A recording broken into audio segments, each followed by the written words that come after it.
Hi, my name's Oscar Otero. I am a sophomore in multidisciplinary engineering with a concentration in acoustical engineering. And I started this year or this program in fall of 2016, and I was in first year engineering last year during my freshman year. And I hope to graduate in May of 2019. Two important things that I learned about my future professional self. This year I was able to have an interview to conduct an interview with a an artist and a recording artist by the name of the Joker. That's his stage name, and he's one of the most respected audio engineers in underground hip hop. And so interviewing him was truly an incredible experience. And I went into acoustical engineering hoping to hoping to create a career out of designing recording studios. And through my discussions with him, I realized that the world of audio production is drifting away from extremely professionally built recording studios. DAW systems like Pro Tools and Logic Pro, and you know, just the whole mixing process and recording process have become so efficient and accessible that it really isn't quite as necessary to have such a professionally built studio as it was, say, 15, 20 years ago. People can make a really professional sounding project from their bedroom if they have it, if they spend a few $1,000s on, soundproofing it, and if they have the proper mixing talent, you know.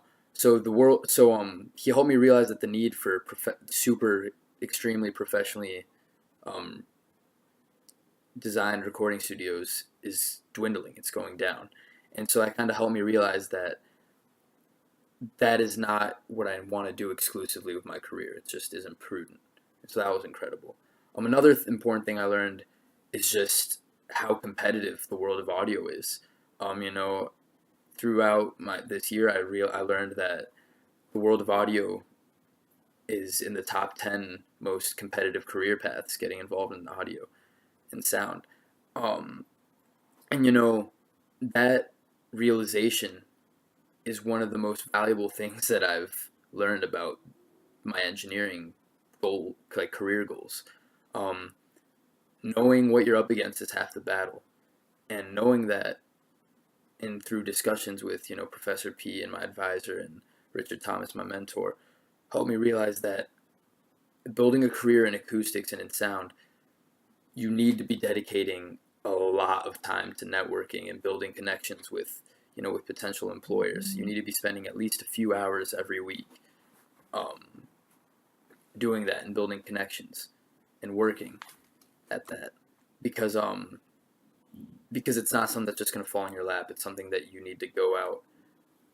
I probably applied to I probably got in contact with 50 or so companies, and only a couple got back to me. I got a few interviews, and I was lucky enough to get an internship close by my close by my hometown.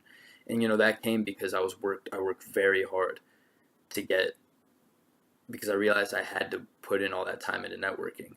And so knowing how competitive this career was and learning that through this class was invaluable for my future. Um, my biggest dreams for acoustical engineering, I just love music, and I would love to be involved in the design of some grand um, concert hall. I am helping build the environment that artists come and show their art and show their musicianship with. I would love to be involved with the design of where they get to show their art. That would be incredibly fulfilling to me, and that would just be a dream come true. I would love to work on the design of a concert hall someday. That's that's the dream. But and my advice for anybody who's considering IDE or MDE is it's going to be incredible because it's designed for you. It's designed educationally, it's designed for your interest in what is most fulfilling for you.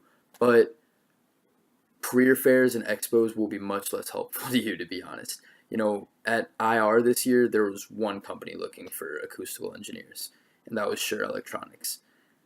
There are 1,000 companies looking for mechanical engineers at those expos. So, like I said, it's a lot. You have to work a lot harder individually and on your own to network and find those connections, but it's possible. You just have to work really hard, and it's going to be a lot more individual work, and you're going to get less help from expos and career fairs than, say a mechanical or an electrical engineer would. But I think it's very worth it if your career path in MBE or IDE will be as fulfilling for you as it has been for me. It's definitely worth the work because you get to do something that you truly love and fulfills you. So yeah, thanks for listening. Bye-bye.